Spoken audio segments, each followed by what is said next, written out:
Assalamualaikum warahmatullahi wabarakatuh.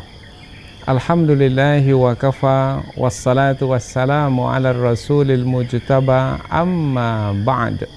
Puji syukur kehadirat Allah subhanahu wa ta'ala, salawat dan salam kepada Rasulullah sallallahu alaihi wasallam. Kaum muslimin dan muslimat, as-saimin was-saimat yang dirahmati oleh Allah subhanahu wa ta'ala. Alhamdulillah, hari demi hari kita lalui di bulan Ramadan ini. Mudah-mudahan insya-Allah amal ibadah yang kita kerjakan mudah-mudahan menghapuskan dosa-dosa kita, menyucikan jiwa kita. Karena bulan ini adalah bulan penyucian jiwa. Dengan bertaubat kepada Allah Subhanahu wa taala dan senantiasa bertaubat, mudah-mudahan kita kembali bersih suci. Kemudian dengan amal yang kita kerjakan, puasa di siang hari, qiyamul lail di malam hari, yaitu salat tarawih kita, salat witir kita, qiyamul lail kita, bacaan Al-Quran kita, zikir kita, dan amal-amal yang lainnya. Insya Allah kesemua itu adalah menghapuskan dosa-dosa kita, kemudian menyucikan jiwa kita.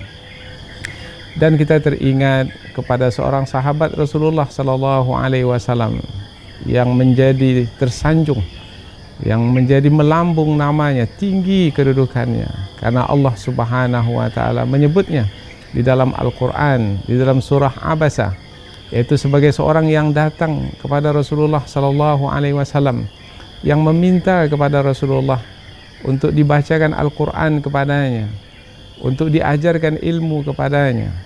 Ibnu Ummi Maktum datang menjumpai Rasulullah sallallahu alaihi wasallam.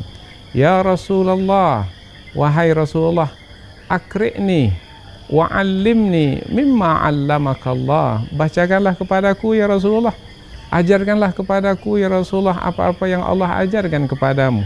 Berulang kali Ibnu Ummi Maktum ini meminta Rasulullah supaya Rasulullah membacakan ayat-ayat Al-Quran yang turun kepada baginda, kemudian mengajarkan apa-apa yang penting bermanfaat bagi dirinya, untuk dirinya di dunia ini dan untuk hidupnya di akhirat nanti. Tapi rupanya ketika itu Rasulullah sallallahu alaihi wasallam sibuk, yaitu berdakwah kepada pemuka-pemuka Quraisy dengan harapan kalau mereka itu masuk Islam, maka akan terbawalah sekali pengikut-pengikut yang berada di bawahannya. Namun Allah Subhanahu wa taala menegur Rasulullah sampai Rasulullah bermuka masam kepada Ibnu Ummi Maktum. Namun Allah Subhanahu wa taala menyebut tidak sepatutnya Rasulullah berpaling, bermasam muka dari Ibnu Ummi Maktum, karena Ibnu Ummi Maktum itu, wa ma yudrika, tahukah kamu wahai Muhammad, la'allahu yatazakka, boleh jadi dia datang kepadamu adalah untuk menyucikan jiwanya. Nah, perkataan mudah-mudahan dia boleh jadi datang untuk menyucikan jiwanya, berarti tinggi sekali kedudukan Ibnu Ummi Maktum itu, yaitu datang kepada Rasulullah untuk menyucikan jiwanya, sehingga Allah Subhanahu wa taala memastikan Rasulnya untuk melayani Ibnu Ummi Maktum, karena ia adalah seorang yang ingin menyucikan jiwanya, berbanding dengan kafir Quraisy yang belum tentu lagi mereka itu akan menerima dakwah yang Rasulullah sampaikan. Sementara Ibnu Ummi Maktum telah nyata-nyata telah beriman kepada Allah, kepada Rasulnya, kepada hari akhirat.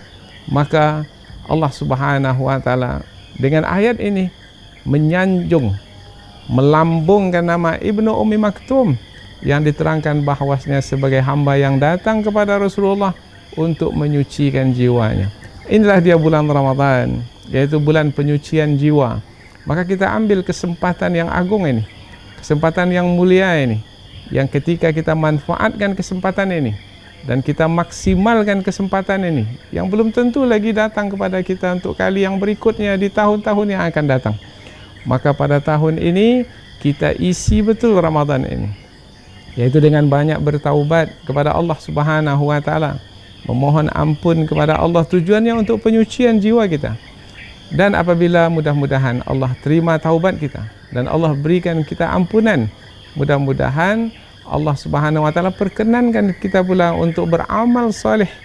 Dengan amal tersebut kita akan mendapatkan lipat ganda dari kebaikan yang akan kita terima kembali. Karena setiap amal yang kita lakukan di bulan Ramadan, Allah akan lipat gandakan balasannya. Maka mudah-mudahan insya Allah dengan balasan yang kita terima, dengan berlipat kali ganda, Allah sucikan lagi jiwa kita yang sudah suci, sehingga hati kita betul-betul bersih, sehingga tidak ada lagi noda hitam di atas hati kita.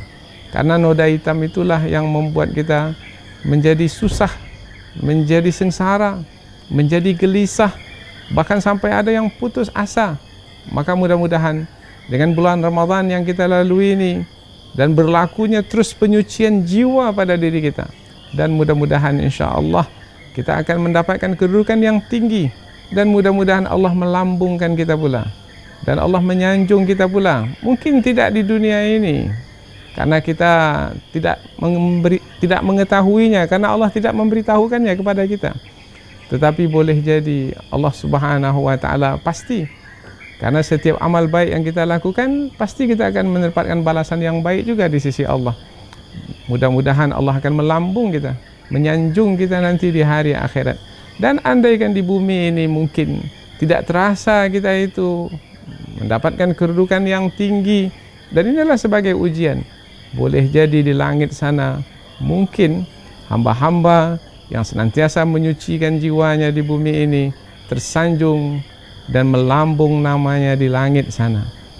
Maka mari kita ambil peluang yang berharga ini, jangan kita sia-siakan, meskipun sedetik pun, sesaat pun. Setiap hari yang kita lalui, pagi kita, duha kita, tengah hari kita, zuhur kita, asar kita, kemudian hingga ke petang menjelang maghrib, waktu berbuka tiba. Kemudian antara maghrib dengan isya, kita tak habiskan waktu kita sia-sia. Kita isi sebaik-baiknya dengan penyucian jiwa. Mudah-mudahan insya Allah Allah Subhanahu wa Ta'ala masukkan kita ke dalam kumpulan hamba-hambanya yang memiliki jiwa yang suci. Barakallahu fikum. Wabillahi hidayah wa taufiq. Wassalamualaikum warahmatullahi wabarakatuh.